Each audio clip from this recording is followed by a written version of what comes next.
So what is SAFEadult? SAFEadult, we're part of a registered charity called Safe Child, and we've used our experience of safeguarding for probably over 11 years, and we get lots of requests for safeguarding vulnerable adults, so that's how we started.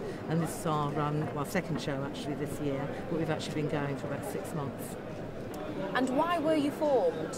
Well, from our child safeguarding work, we actually started looking at adult safeguarding, and we're actually inundated with requests, particularly from people who work with children who become adult, and actually people are very shocked that in fact there is no law other than that of mental capacity to protect adults, you or me. So we were looking very much about what is best practice in child protection and transferring all of that useful information through to adult safeguarding.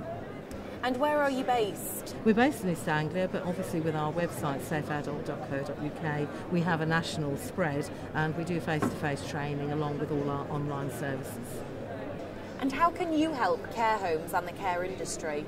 It's been very interesting here today at the show. We've been inundated. We've had well over 100 people come to talk to us actually in quite some depth. I think there's two things. A lot of people actually want to do the best job they can for the adults who may be vulnerable in their care, but of course the major thing is of course the Care Quality Commission, and that's focusing everybody on the Outcome 7 and the standard of safeguarding and what you need in place. So we're the one-stop shop. We provide everything from CRB checks, safeguarding policies. We also have a toolkit, but the most exceptional thing on our website beyond the online training is the risk assessment, and anyone can go on when they've paid their membership to do a self-risk assessment that's submitted to our team of specialist safeguarding experts who will verify that what they're doing is absolutely as safe as possible, and if they're successful they then achieve the SAFEadult award.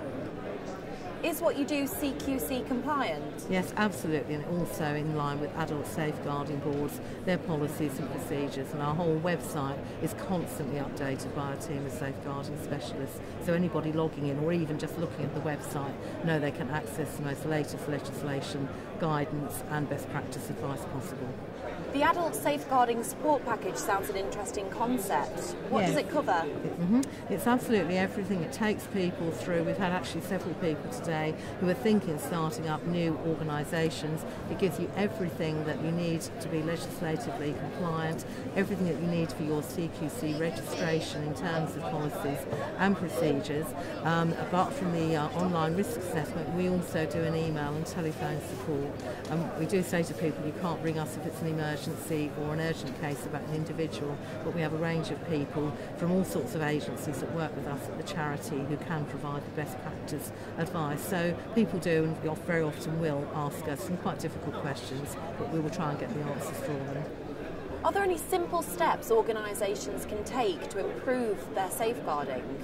We actually run quite a few seminars and conferences. We have a 5-point health check for people to do their own audit, and we always advise people to make sure that firstly they're aware of what the latest government legislation and best practice is, that they have policies and procedures in place, that they have a nominated lead and a deputy for safeguarding within their organisation from that management level, that they're looking at their rigorous recruitment and certainly checking qualifications, running through enhanced CRB checks, doing thorough interviews, and then looking at supervision of staff and good quality appraisal. Training is obviously another part of that, and I think the critical part we say to everyone, when you've done all of that gatekeeping in terms of safeguarding and your recruitment, hotspot your organisation and think to yourself, should the worst happen if somebody was trying to abuse one of our clients within our organisation, where, when and how would that happen? And of course within the care industry that's an enormous prospect in terms of intimate care, feeding, changing,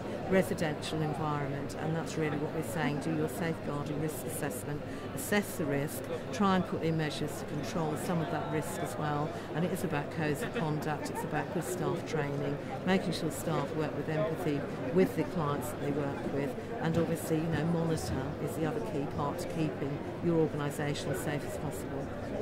Thank you very much, Rosie. For more information, visit safeadult.co.uk.